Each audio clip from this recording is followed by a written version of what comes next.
Assalamualaikum dan salam negaraku, satu Malaysia. Titik Sentuhan terus bertindak kembali bersiaran hari ini. Anda bersama saya Syuhaida Arifin.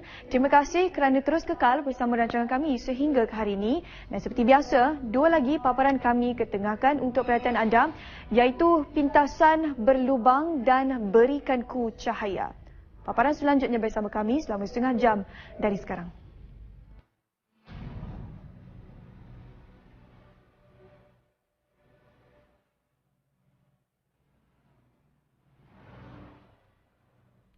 Bukan tidak berterima kasih dan bukan pula menidakkan laluan alternatif yang diberikan. Pengguna hanya mahu aspek keselamatan dan keselesaan diberikan perhatian.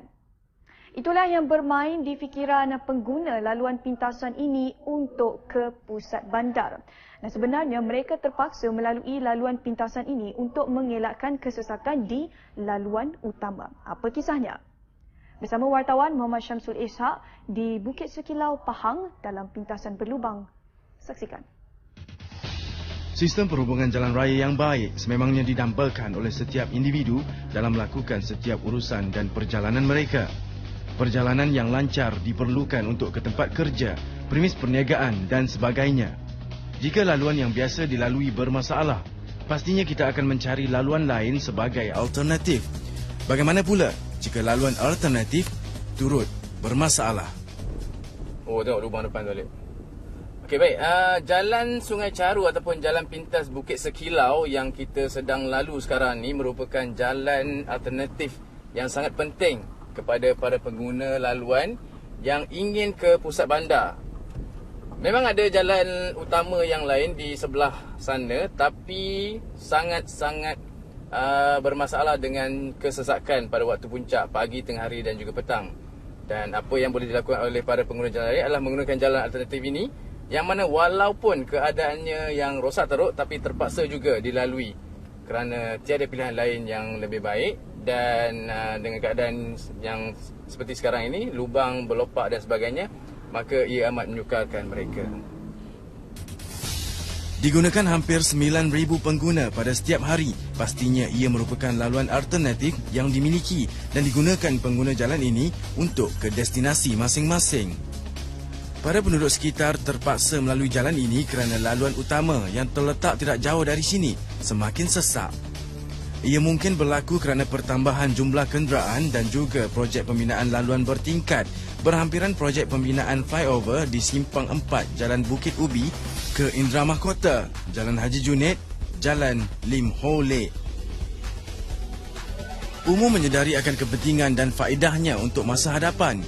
Namun dalam masa yang sama terpaksa menggunakan laluan alternatif yang kondisinya tidak begitu daripada sebuah badan bukan kerajaan NGO yang sebelum ini banyak membuat pendedahan mengenai sesuatu isu yang berlaku di sekitar Kuantan. Peluang bertemu dengan pengasas dan wakil dari Angkara menjelaskan perkara sebenarnya. Okey, jadi kita menerima aduan daripada penduduk, orang ramai yang melalui jalan ini sebenarnya dah lebih 3 bulan mengenaan dengan kerosakan yang tidak diperbetulkan dengan segera oleh pihak yang bertanggungjawab.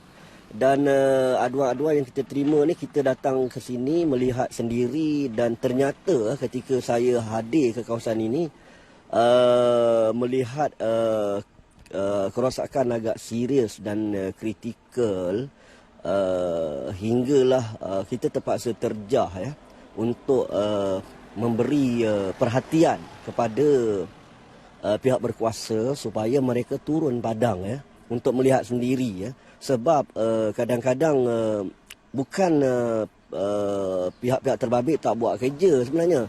Kadang-kadang laporan yang diterima tidak diangkat ke atas dan mereka tidak memberi prioriti kepada isu-isu rakyat yang akhirnya menjadi masalah kepada majoriti pengguna jalan raya di kawasan ini. Sewaktu pertemuan kru titik sentuhan dengan pihak Angkara di lokasi pada hari yang kedua ini juga, kelihatan sebuah jengkaut bersama 2 pekerja di lokasi. Isu-isu yang kita bangkitkan diberi perhatian oleh pihak yang terbabit, terutamanya pihak JKR Kuantan yang turun padang akhirnya cuba untuk menyelesaikan masalah ini, dan saya sendiri merasa gembira lah ya melihat mereka bertindak dan diharap ya tindakan itu bukanlah kerana terpaksa kan. Kita nak mereka bila ada aduan daripada rakyat, bila ada isu yang kita bongkar, yang kita ni, mereka kena segera turun padang. Ini yang saya panggil cakna dan prihatin kepada isu-isu rakyat ini. Ini yang baguslah mereka bertindak. Laluan ini sebenarnya adalah di bawah tanggungjawab Jabatan Kerja Raya Daerah Kuantan. Justru sebaik melihat akan respon tersebut daripada kontraktor yang dilantik, pastinya memberikan kelegaan bukan sahaja kepada kami, malahan juga kepada para pengguna laluan ini selepas ini. Percaya pada waktu rancangan ini disiarkan, laluan tersebut sudah kembali pulih. Jikapun tidak sepenuhnya, namun pastinya lebih baik dari yang sebelumnya. Pengguna laluan alternatif Jalan Pintas Bukit Setongkol ke Bukit Sekilau ini pastinya boleh melahirkan sedikit kelegaan atas perubahan yang berlaku. Apa tidaknya, sementara menanti laluan utama siap sepenuhnya, mereka pastinya bergantung harap kepada pilihan kedua ini. Muhammad Samsul Ishak, Titik Sentuhan, terus